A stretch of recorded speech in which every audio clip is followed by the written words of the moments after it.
Hello दोस्तों, जैसे कि आपको सभी को पता है, राम मंदिर की स्थापना हो चुकी है और प्राण प्रतिष्ठा भी पूरी हो चुकी है। इसमें कई लोगों को निमंत्रण मिला था, जिसमें कि शंकराचार्य जी को भी, जो भारत के 4 शंकराचार्य जी हैं, उनको भी निमंत्रण दिया गया था, लेकिन उन्होंने मना कर दिया यहाँ आने से। तो आखिर ये शंकराचार्य होते कौन हैं, ये क्या है ये? क्योंकि शंकराचार्य का जो पद है वो सारे धर्म गुरुओं में सबसे उच्च में पद, सनातन धर्म में सबसे उच्च पद शंकराचार्य जी को मिला हुआ है। भारत के पहले शंकराचार्य, आदि शंकराचार्य जो थे, वो साउथ से थे। सभी जानते आदि शंकराचार्य के बारे में। और ये शंकराचार्य होते कौन हैं और इनके बारे में जो कहानी है, आदि शंकराचार्य की कहानी, वो उनके बारे में आज बात करेंगे, क्योंकि वो भारत के या पहले धर्म गुरु थे। शंकराचार्य की जो पद्धति होती है उसके पहले धर्म गुरु थे। तो आज हम उनके बारे में बात करेंगे, उनके बारे में कुछ ऐसी कहानियां जानेंगे जो कि बहुत ही इंटरेस्टिंग है और हम सनातनी को पता होना चाहिए इनके बारे में, क्योंकि ये बहुत ही ज़्यादा बुद्धिमान, बहुत ज़्यादा धर्म को मानने वाले और बहुत ही ज्ञानी व्यक्ति थे। तो आज का वीडियो इसी से रिलेटेड है। चलिए शुरू करते हैं वीडियो शंकराचार्य जी के ऊपर। शंकराचार्य धर्म सम्राट पद शिव अवतार भगवान आदि शंकराचार्य द्वारा स्थापित सत्य सनातन धर्म के आधारिक मुखिया के लिए प्रयोग किए जाने वाली उपाधि है।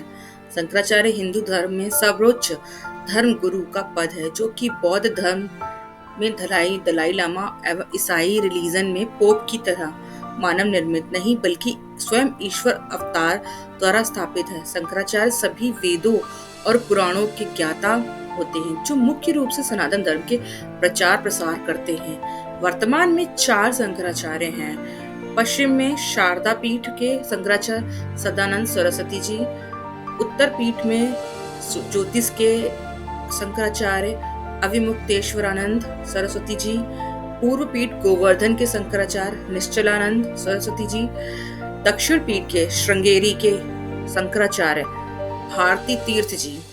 ये प्रमुख 4 शंकराचार्य जी हैं जो अभी वर्तमान में भारत में हैं। इससे पहले जो शंकराचार्य थे, आदि शंकराचार्य, उनके बारे में आज हम बात करेंगे। उनके बारे में आज, उनकी जीवनी के बारे में बात करेंगे कि कैसे वो इतने महान थे। तो चलिए शुरू करते हैं उनके बारे में। शंकराचार्य जी का जन्म 788 ईस्वी में केरल में कालाडी अथवा कालश नामक ग्राम में हुआ था। 7 वर्ष की आयु में संन्यास लेने वाले शंकराचार्य ने मात्र 2 वर्ष की आयु में सारे वेदों, उपनिषद, रामायण, महाभारत को कंठस्थ कर लिया था। शंकराचार्य ऐसे सन्यासी थे जिन्होंने गृहस्थ जीवन त्यागने के बाद भी अपनी मां का अंतिम संस्कार किया। शंकराचार्य से जगत गुरु शंकराचार्य कहलाने वाले इस सन्यासी के जीवन से जुड़ी कुछ रोचक कहानियां हैं। शंकराचार्य जी अपनी माता की बहुत सेवा और सम्मान किया करते थे। पौराणिक कथाओं के अनुसार उन्होंने अपनी माता के लिए गांव से दूध बहने वाली नदी को भी अपनी दिशा में मोड़ दिया था। दरअसल शंकराचार्य जी की माता को स्नान करने के लिए पूर्णा नदी तक जाना पड़ता था। ये नदी गांव से बहुत दूर बहती थी। शंकराचार्य जी की मात्र भक्ति देखकर नदी ने भी अपना रुख उनके गांव कालाड़ी की ओर मोड़ दिया था। शंकराचार्य जी सन्यासी बालक होने की वजह से गांव-गांव भटककर भिक्षा मांगते थे। एक दिन वह एक ब्राह्मण के घर भिक्षा मांगने पहुंचे, लेकिन वो एक ऐसे ब्राह्मण का घर था जिसके पास खाने तक को कुछ नहीं था। सन्यासी बालक को देखते ही रोते हुए उस ब्राह्मण की पत्नी ने बालक के हाथ पर एक आंवला रखते हुए अपनी गरीबी के बारे में बताया। महिला को यूं रोता हुआ देख बालक ने माँ लक्ष्मी से गरीब ब्राह्मण की सहायता करने के लिए माँ लक्ष्मी को याद किया, जिसके बाद प्रसन्न होकर माता लक्ष्मी ने उस निर्धन ब्राह्मण के घर सोने के आंवले की वर्षा कर दी।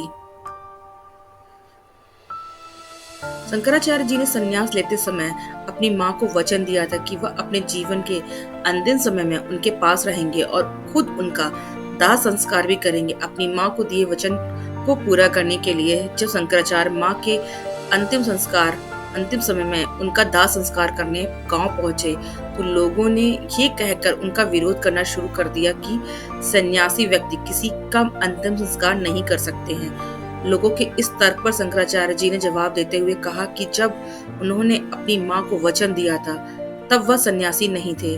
उन्होंने अपने घर के सामने ही अपनी माँ की चिता सजाते हुए उनकी अंतिम क्रिया की, जिसके बाद केरल के कालाड़ी में अब घर के सामने दाह संस्कार करने की परंपरा बन गई है।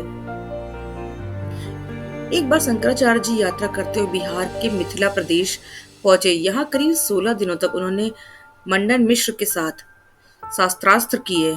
इस शास्त्रास्त्र के में निर्णायक मंडन मिश्र की धर्मपत्नी भारती को बनाया गया था। कहा जाता है कि शास्त्रार्थ की निर्णय घड़ी जैसे ही पास आई तो अचानक देवी भारती को किसी काम से बाहर जाना पड़ा, लेकिन जाते जाते उन्होंने दोनों विद्वानों को एक एक फूल की माला पहनने के लिए दी। उन्होंने कहा, ये दोनों मालाएं मेरी अनुपस्थिति में आपकी हार और जीत का फैसला करेंगी। थोड़ी देर बाद जब देवी भारती वापस लौटी तो उन्होंने अपना निर्णय सुनाते हुए शंकराचार्य जी को विजय घोषित कर दिया। देवी भारती के इस निर्णय से सभी चकित लोगों ने उनसे ऐसा करने का पीछे का कारण पूछा। इस पर देवी भारती ने स्पष्ट उत्तर देते हुए कहा, जब भी किसी को चिंता या क्रोध महसूस होता है तो वह उस भाव को छिपा नहीं पाता। जब मैं वापस लौटी तो मैंने पाया कि मेरे पति के गले में डली हुई फूलों की माला उनके क्रोध के तप से सूख चुकी है, जबकि शंकराचार्य जी की माला के फूल अब भी पहले की भांति ताजा हैं। उनका कहना था कि इससे ये बात स्पष्ट हो गई कि शंकराचार्य ही विजय हुए हैं और मेरा निर्णय गलत कदापि नहीं है। शंकराचार्य के माता पिता ने उनके जन्म के लिए वर्षों तक भगवान शिव की तपस्या की थी, जिसके बाद इस बालक का जन्म हुआ। लेकिन जन्म के कुछ सालों बाद ही शंकराचार्य मां से आज्ञा लेकर सन्यासी बन गए। सन्यासी बनने के बाद लेकिन शंकराचार्य ने अपनी मां का दाह संस्कार समय के साथ शंकर नाम का ये बालक जगत गुरु शंकराचार्य कहलाया।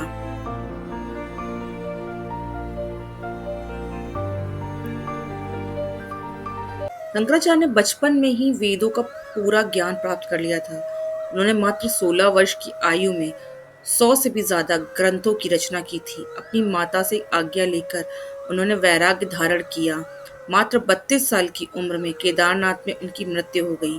शंकराचार्य ने हिंदू धर्म के प्रचार प्रसार के लिए देश के चारों कोनों के 4 मठों की स्थापना भी की थी, जो बाद में तो ये थी शंकराचार्य जी के जीवन के कुछ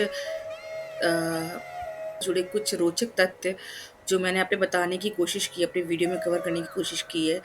अगर वीडियो पसंद आए तो हमारे चैनल को लाइक कीजिएगा, सब्सक्राइब कीजिएगा और ऐसे वीडियो देखने के लिए बने रहिए हमारे चैनल पे। तब तक के लिए थैंक यू सो मच।